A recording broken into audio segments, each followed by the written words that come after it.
नमस्कार दोस्तों, आज मैं लेकर आई हूँ एक पारिवारिक कहानी। हमारी कहानी अगर आपको अच्छी लगे तो प्लीज़ हमारा चैनल सब्सक्राइब करें। मेरी पत्नी बुरी तरह से रोई जा रही थी। मैं शाम को ऑफिस से लौटा तो देखा। मैंने पूछा, क्या हुआ रश्मि, तुम रो क्यों रही हो? बताओ प्लीज। रश्मि चुप होने का नाम नहीं ले रही थी, बस लगातार रोए जा रही थी। मैंने उसे पकड़कर जोर से झंझोर दिया, प्लीज डराओ नहीं और बताओ मुझे सच सच हुआ क्या है आखिर। फिर रश्मि ने थोड़ा सांस लिया और मुझे बताया कि मम्मी जी ने मुझे कहा है कि तुम्हें बच्चे नहीं हो सकते हैं और मैं किसी अनाथ बच्चे को भी घर का वारिस नहीं बनने देना चाहती। इसीलिए जैसा मैं कहती हूँ वैसा ही करो, वरना मेरा बेटा शिवम तुम्हें तलाक दे देगा। शिवम ने पूछा, क्या कहा है मम्मी ने तुमसे ऐसा?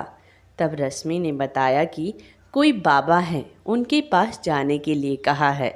तब शिवम ने साफ मना कर दिया और मम्मी से मैं बात कर लूँगा। शिवम ने अपनी मम्मी को थोड़े दिन के लिए समझा दिया, लेकिन सासू माँ लता जी जब घर पे कोई नहीं होता तो रश्मि को बहुत सुनाती। यहाँ तक कि ननद निधि, जिसकी शादी को अभी कुछ ही महीने बाकी है, वो भी कसर ना छोड़ती। रश्मि ज़्यादातर तो अपने कमरे में ही रहती, लेकिन काम करने के लिए रसोई में तो जाना ही पड़ता है। रश्मि खाना बनाती तो लता जी हमेशा कमी निकालती। रश्मि बहुत परेशान थी। रश्मि ने थक हार कर ये बात आखिर अपने मम्मी पापा को बताई कि लता जी आखिर क्यों रश्मि को इतना परेशान करती है। रश्मि तलाक ले ले और वो अपने शिवम की दूसरी शादी करवा दे। शिवम तो रश्मि से बहुत प्यार करता था, लेकिन अपनी माँ को भी नहीं छोड़ सकता था। उसने अपनी माँ को तो बहुत समझाया था। रश्मि की मम्मी ने रश्मि को कुछ दिनों के लिए मायके बुला लिया। शिवम छोड़ आया रश्मि को उसके मायके। रश्मि बहुत टेंशन में थी। रश्मि की मम्मी ने कहा, बेटा तुम ऐसे टेंशन करोगी तो बीमार रहने लगोगी। तुम मेरे साथ चलो एक बार, शायद तुम्हारी टेंशन दूर हो जाए। अगले दिन रश्मि अपनी मम्मी के साथ अनाथ आश्रम गई। वहाँ पर छोटे छोटे बच्चे थे। बहुत से बच्चे तो ऐसे थे जो एक दो दिन के ही थे। रश्मि की मम्मी ने अनाथ आश्रम में बात की तो पता चला, ये जो छोटे बच्चे हैं नवजात शिशु, ये वो हैं जैसे कोई लड़की कुंवारी माँ बन गई हो, या फिर जो गरीब हो या लड़के की चाहत में लड़की हो गई हो। इसीलिए वे लोग कोई रास्ते में पटक जाते हैं तो हमारी टीम उन्हें यहाँ ले आती है। रश्मि की मम्मी ने उन आश्रम के लोगों को बताया कि मेरी बेटी को बच्चे नहीं हो सकते हैं और इसकी सास गोद लेने के लिए भी मना करती है, तो हमें कुछ यहाँ से मदद मिल जाती तो। आश्रम वाला तुरंत समझ गया।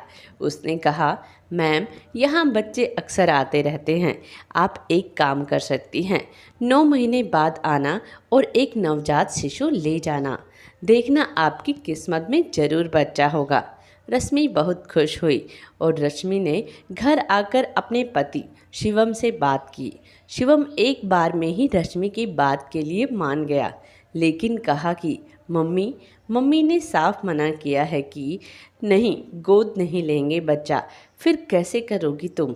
रश्मि ने बताया कि हमने आश्रम वालों से बात की है कि हम 9 महीने बाद बच्चा लेने आएंगे।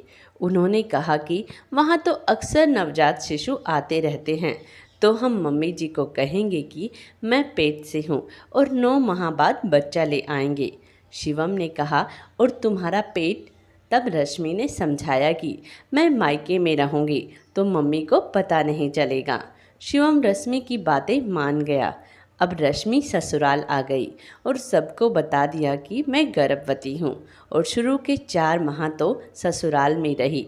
सभी बहुत ख्याल रखते। सुबह में दूध, फल, जूस सभी कुछ घर पे आता और रश्मि थोड़ी मोटी भी हो गई, जिससे किसी को शक भी नहीं हुआ। लता जी भी बहुत खुश रहती। रश्मि की ननद निधि भी अब रश्मि को कुछ नहीं कहती। निधि की शादी की तैयारियां चल रही थी और जैसे ही निधि की शादी हुई और रश्मि अपने मायके आ गई, शिवम ने कहा कि रश्मि को अब बेड रेस्ट चाहिए। मम्मी वो यहाँ नहीं हो सकता और अब बाकी समय रश्मि अपनी मम्मी के साथ रहेगी, जिससे अच्छे से देखभाल भी हो जाएगी। लता जी कोई लापरवाही नहीं चाहती थी अपने घर के पहले बच्चे को लेकर, इसीलिए तुरंत रश्मि को मायके जाने के लिए हाँ कह दिया। रश्मि मायके चली गई और बाकी 5 महीने बाद जैसे ही डिलीवरी का समय आया तो लता जी ने कहा, बहू को यहाँ बुला लो। शिवम ने अपनी मम्मी की बात को अनसुना कर दिया। 9वें महीने के 10 दिन ही निकले थे कि आश्रम वालों को फ़ोन आया कि एक नवजात शिशु आया है। रश्मि ने कहा, अभी तो 9 महीने भी पूरे नहीं हुए हैं। लेकिन रश्मि की मम्मी ने समझाया कि नहीं बेटा, 9 महीने पूरे नहीं होते हैं, कभी कभी तो बच्चा पहले हो जाता है, इसीलिए अब हमें बच्चे को लेने जाना चाहिए। अगले ही दिन शिवम अपने ससुराल आ गया और सभी लोग आश्रम गए तो वहाँ पर एक नन्ही सी प्यारी सी छोटी सी गुड़िया थी। हमको वह बहुत पसंद आई। उसकी छोटी सी प्यारी सी मुस्कान, पता नहीं माँ होकर अपने दिल पर पत्थर रखकर कोई कैसे अपने कलेजे के टुकड़े को अपने से दूर कर सकता है। शिवम और रश्मि बच्ची को लेकर आ गए। शिवम ने अपनी मम्मी को बताया कि रश्मि ने एक बेटी को जन्म दिया है। शिवम की मम्मी बहुत खुश थी। कोई बात नहीं, बेटी आई है तो पहली बच्ची है घर की। अगले दिन रश्मि की सासू माँ लता जी और ननद निधि भी मिलने आई। तब रश्मि लेटी हुई थी। लता जी बहुत खुश हुई अपनी पोती को देखकर और डांटने लगी कि मुझे क्यों नहीं बुलाया हॉस्पिटल। तब रश्मि की मम्मी ने बताया कि रात को दर्द शुरू हुए थे, हमने आपको परेशान नहीं करना चाहा। लता जी ने कहा, अब बस जल्दी ठीक हो जाओ, पर अब अपने घर चलना है, बस अब नहीं छोड़ूंगी यहाँ। थोड़े दिन बाद रश्मि अपनी बेटी को लेकर अपने ससुराल आ गई। सब अच्छा चल रहा था, लेकिन लता जी ने ध्यान दिया कि लता उसे अपना दूध ना पिलाकर बोतल से दूध पिलाती है। लता जी ने एक बार कहा कि अपना क्यों नहीं पिलाती। तब रश्मि ने बहाना लगाया कि मेरा दूध कम बनता था, फिर बोतल लगा दी तो इसने छोड़ ही दिया। लता जी अब ज़्यादा नहीं बोली। रश्मि और शिवम भी बहुत खुश थे। धीरे धीरे रश्मि की बेटी बड़ी हो गई और इन बातों को 4 साल हो गए। इधर निधि के भी कोई बच्चा नहीं हुआ था। निधि जब भी आती तब कहती, भाभी वही डॉक्टर के मुझे भी ले चलो ना जहाँ आपका इलाज चला था। रश्मि डर जाती और कुछ ना कहती। एक बार निधि और उसकी सास की बहुत लड़ाई हुई और निधि की सासू माँ ने निधि को घर से जाने को कह दिया और निधि मायके लौट आई। लता जी और निधि रश्मि पर जोर देने लगी, उसी डॉक्टर के चलो जहाँ तुम्हारा इलाज चला था। रश्मि और शिवम निधि को एक बड़े हॉस्पिटल में ले गए। वहाँ निधि का जब सारा चेकअप हुआ तो डॉक्टर ने साफ साफ शब्दों में कहा कि सब नॉर्मल है, तुम्हें तो बच्चे होने में कोई परेशानी ही नहीं है। तुम्हारा पति कहाँ है, उसका भी चेकअप कराना होगा। सभी लोग घर आ गए और निधि अपनी रिपोर्ट लेकर ससुराल पहुंची। सभी को रिपोर्ट दिखाई। निधि के पति ने कहा, ठीक है, मैं अपना टेस्ट कराने के लिए तैयार हूँ।